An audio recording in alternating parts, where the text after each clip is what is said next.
Assalamualaikum warahmatullahi wabarakatuh.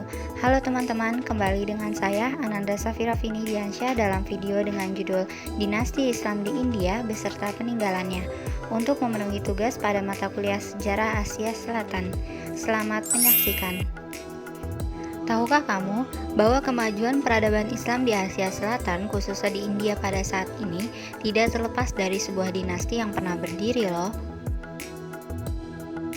Keberhasilan Islam menguasai wilayah Asia Selatan berawal dari penaklukan yang dilakukan oleh pasukan Islam saat dinasti Umayyah dipimpin oleh Khalifah Al-Walid ibnu Abdul Malik. Pasukan Islam di bawah Panglima Muhammad ibnu Qasim berhasil menaklukkan dan menguasai wilayah barat laut India dalam kurun waktu 4 tahun.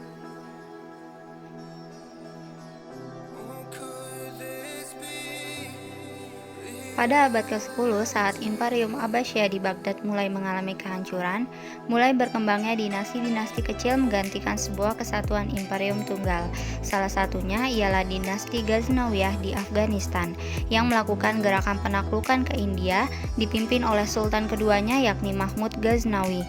Pemerintahan Ghaznawi banyak diwarnai oleh peperangan sebagai upaya perluasan wilayah. Ia menyerang dan menjarah kerajaan-kerajaan di India Utara dari timur Sungai Indus ke barat Sungai Jamuna sebanyak 17 kali dan selalu memperoleh kemenangan. Hingga tahun 1186 Masehi, dinasti Ghaznawi ini berhasil menguasai sebagian wilayah India Utara.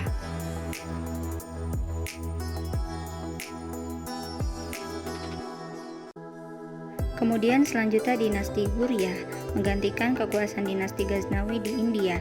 Di bawah kekuasaan Muhammad Ghuri, dinasti Huriyah melakukan penaklukan ke India dan berhasil menguasai Punjab, Multan, dan Sindh. Sedangkan ke daerah utara berhasil menguasai berbagai kerajaan di India. Namun setelah Ghuri wafat, ia tidak meninggalkan anak laki-laki sebagai penerusnya. Lalu, Qutbuddin Aibak yang merupakan budak yang telah mendapatkan pelatihan militer dan menjadi panglima utama Muhammad Ghuri semasa hidup, diangkat menjadi pengganti. Qutbuddin Aibak sebagai pengganti Muhammad Ghuri berhasil menaklukkan Delhi dan mendirikan Kesultanan Delhi yang merujuk pada pemerintahan berdinasti. Qutbuddin Aibak disebut sebagai peletak dasar berdirinya dinasti-dinasti Islam di India karena setelah pemerintahannya lah baru berdiri berbagai dinasti di India.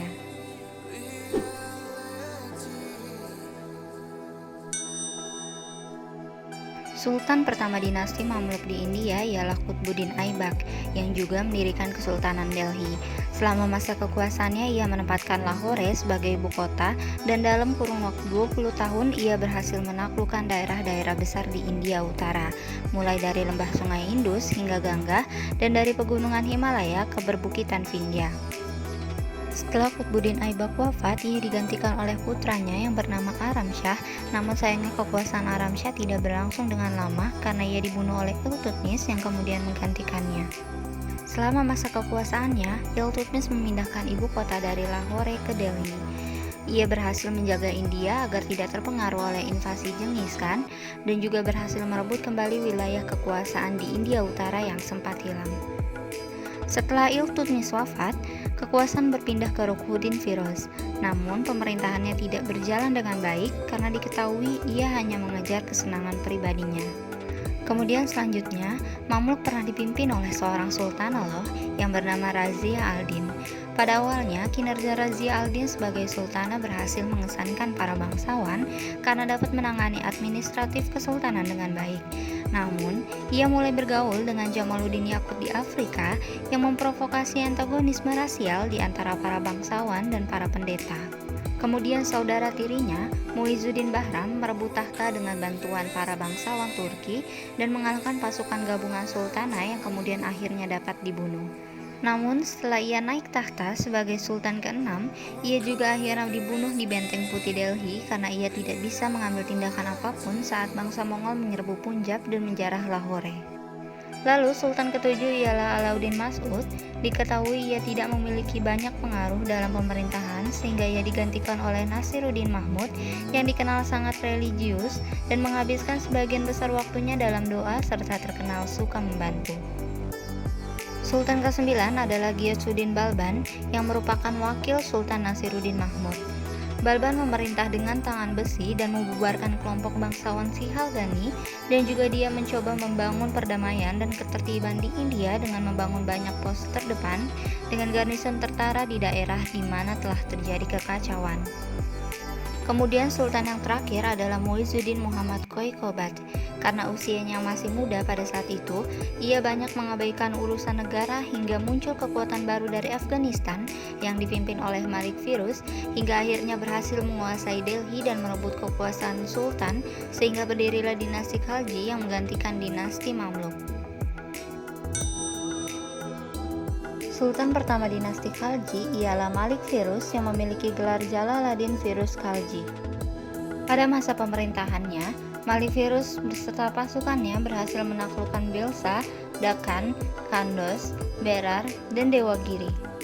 Setelah wafat, ia digantikan oleh Alauddin Khalji yang dikenal sebagai seorang penakluk India sejati karena pada masa pemerintahannya hampir seluruh India dapat dikuasai termasuk wilayah yang paling jauh di selatan. Alauddin Khalji juga berhasil menertibkan situasi politik dan pasukan tentara ditingkatkan serta perekonomian dinasti diatur secara menyeluruh termasuk pengendalian harga yang dilakukan secara ketat. Setelah Alauddin wafat, pemerintahannya diserahkan kepada panglimanya yakni Malik Kafur yang menaklukkan Deccan dan India Selatan lainnya. Kemudian akhirnya Malik Kafur melantik Shahab ad-Din Umar menjadi sultan yang hanya berlangsung selama 35 hari karena terjadinya konflik internal antara Shahab ad-Din dengan anak ketiga Alauddin Khalji yang menyebabkan terbunuhnya Shahab ad-Din. Dua sultan terakhir pada dinasti Khalji yakni Qutb ad-Din Mubarak Khalji dan gubernurnya yang kemudian menggantikannya sebagai sultan yakni Khusru atau yang dikenal dengan Nasiruddin. Diketahui keduanya sama-sama memiliki perbuatan yang sewenang-wenang dalam memerintah hingga Nasiruddin sebagai sultan terakhir dibunuh oleh Ghazi Malik. Dengan terbunuhnya Khusru maka berakhirlah dinasti Khalji dan digantikan dengan dinasti Tughlaq yang dipimpin oleh Ghazi Malik.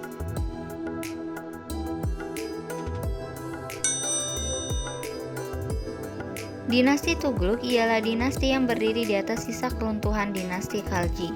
Sultan pertamanya ialah Ghazi Malik at-Tughlaq yang tadinya merupakan gubernur Punjab lalu kemudian naik tahta dengan gelar Ghiyasuddin Tughlaq.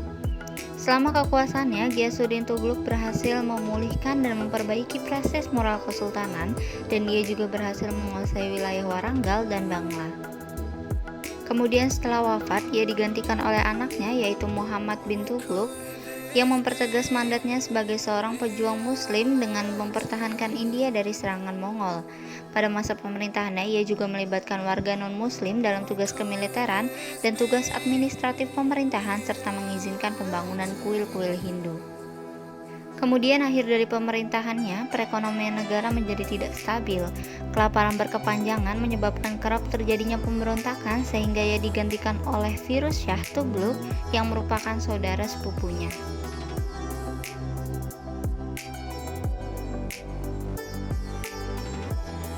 Dan sultan terakhir ialah Mahmud Shah. Diketahui ia kurang cakap dalam memerintah sehingga saat itu banyak juga wilayah yang memisahkan diri dan memerdekakan diri.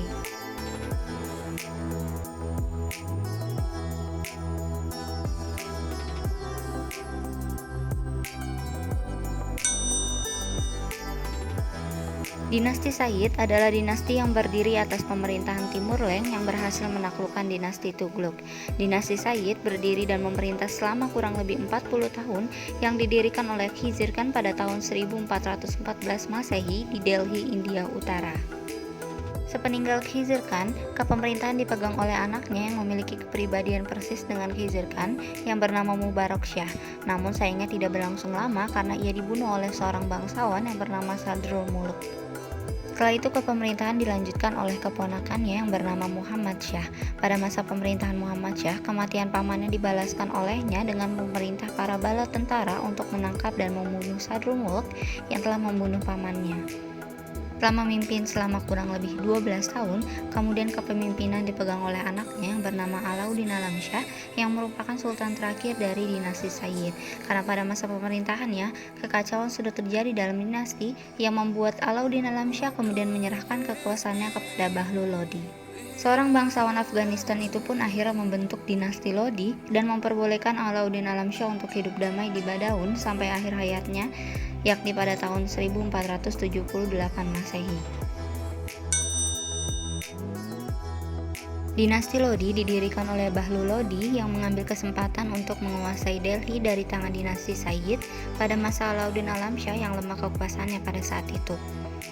Kemajuan dinasti Lodi dirasakan pada masa Nizam Khan atau Sikandar Lodi. Ia memperluas kekuasaan ayahnya ke segala arah. Kemudian kekuasaan dinasti Lodi yang telah berlangsung selama kurang lebih 75 tahun runtuh saat dikuasai oleh Ibrahim Lodi yang merupakan anak dari Sikandar Lodi. Saat itu Zahiruddin Babur menyerang India dan berhasil melibatkan Ibrahim Lodi dalam pertempuran sengit di Panipat yang menyebabkan Ibrahim Lodi dan pasukannya terbunuh.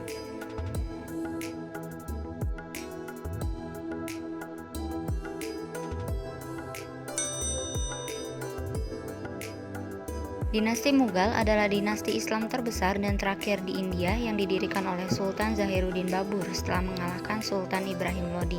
Dengan kepandaiannya, ia mampu membangun stabilitas politik dan memperkuat angkatan perang. Hingga sampai tahun 1529 Masehi, di bawah kepemerintahannya, Mughal memiliki wilayah kekuasaan yang sangat luas, mulai dari Turkestan sampai Teluk Bengala. Setelah ia wafat, ia mewarisi wilayah kekuasaan yang sangat luas dan karir politik yang cemerlang.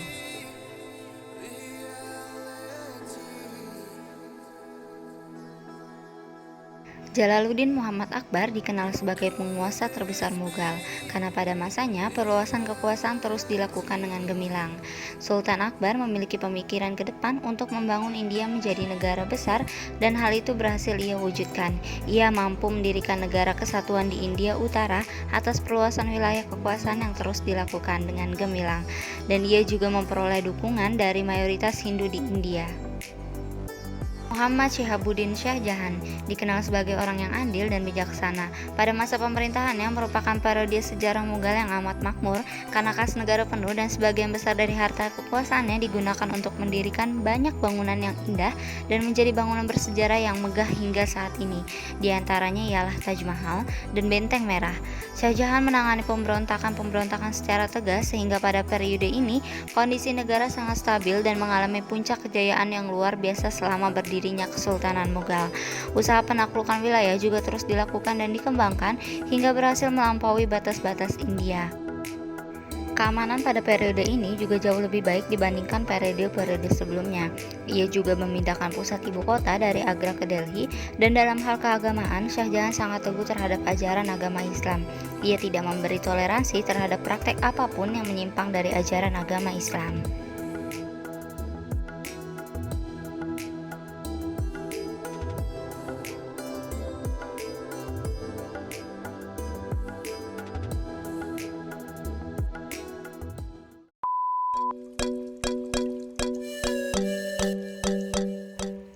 Berbagai dinasti yang pernah menguasai India banyak meninggalkan hasil kebudayaan berupa bangunan-bangunan yang megah. Di antaranya terdapat makam, masjid, dan juga istana. Bangunan-bangunan ini menjadi saksi bisu betapa mewah dan megahnya dinasti Islam yang pernah menguasai India, terutama dinasti Mughal yang dikenal sebagai dinasti Islam terbesar dengan wilayah kekuasaannya yang luas dan perekonomiannya yang makmur. Bangunan-bangunan tersebut diantaranya ialah Taj Mahal. Tentu bangunan ini tidak asing sekali bagi kita ya.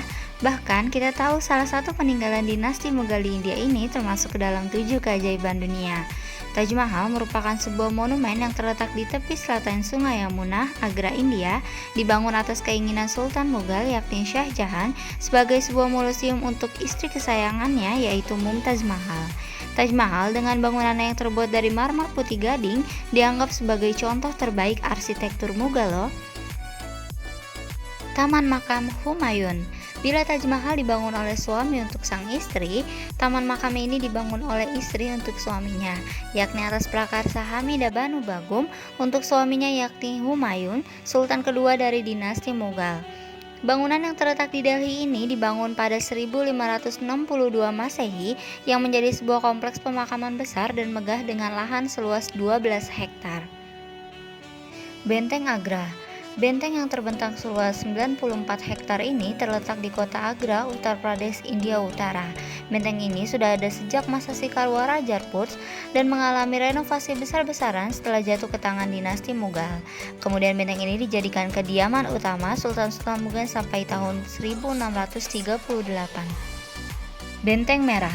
Benteng Merah merupakan kediaman utama dari Sultan dinasti Mughal selama hampir 200 tahun sampai tahun 1856. Shah Jahan menugaskan pembangunan Benteng Merah ini pada 12 Mei 1639 ketika ia memutuskan untuk memindahkan ibu kotanya dari Agra ke Delhi. Bulan Darwaza. Bulan Darwaza berarti gerbang kemenangan. Bangunan ini dibangun pada 1601 Masehi oleh Sultan Akbar dari dinasti Mughal untuk memperingati kemenangannya atas Gujarat. Masjid Jama. Masjid Jama adalah salah satu masjid terbesar di India dengan halaman yang dapat menampung lebih dari 25.000 orang. Masjid ini dibangun oleh Sultan Mughal Shah Jahan antara tahun 1644 dan 1656 Masehi. Masjid ini menjadi masjid kerajaan para sultan sampai akhir periode kekuasaan Mughal di India. Kutub Minar didirikan oleh pendiri Kesultanan Delhi yakni Qutbuddin Aibak pada tahun 1192 Masehi di New Delhi, India. Menara yang terbuat dari batu pasir merah ini merupakan salah satu menara tertinggi di dunia dengan ketinggian 72,5 meter yang dihiasi berbagai prasasti dalam bahasa Arab yang mengungkapkan sejarah pembangunan Kutub Minar. Istana Jahangir. Istana megah yang terletak di Madhya Pradesh, India ini merupakan istana milik Pangeran Salim, putra dari Sultan Jalaluddin Muhammad Akbar. Nama Jahangir ini sendiri diambil dari nama Pangeran Salim ketika dewasa. Istana Ratu Joda. Istana yang menjadi tempat tinggal Ratu Joda ini terletak di daerah Dadupura, India. Bangunan istana ini menjadi salah satu contoh paling menarik dari peleburan gaya arsitektur Rajput dan Mughal. Lodi Garden terletak di New Delhi, India dan sudah ada sejak akhir abad ke-14.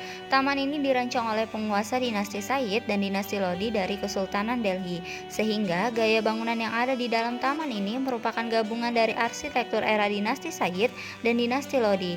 Di dalam Lodi Garden ini terdapat makam sultan-sultan terakhir dari Kesultanan Delhi, diantaranya ialah makam Sultan Muhammad Shah dari dinasti Sayyid dan makam Sultan Sikandar Lodi dari dinasti Lodi. Benteng Tughlaq-Qobat. Reruntuhan bangunan megah yang dulu dikenal sebagai Benteng Tughlaq-Qobat ini didirikan oleh pendiri dinasti Tughlaq yakni Ghiyasuddin Tughlaq pada tahun 1321 Masehi. Benteng ini dibangun ketika ia hendak mendirikan kota Tughlaq-Qobat. Meskipun telah dipenuhi reruntuhan, namun benteng ini tetap menjadi salah satu peninggalan yang mengagumkan.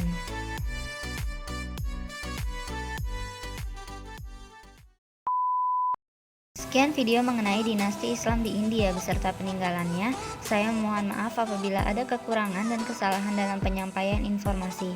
Semoga video ini bermanfaat untuk menambah wawasan kita mengenai dinasti-dinasti Islam yang pernah berdiri dan mempengaruhi peradaban Islam di Asia Selatan, khususnya di India. Terima kasih. Wassalamualaikum warahmatullahi wabarakatuh.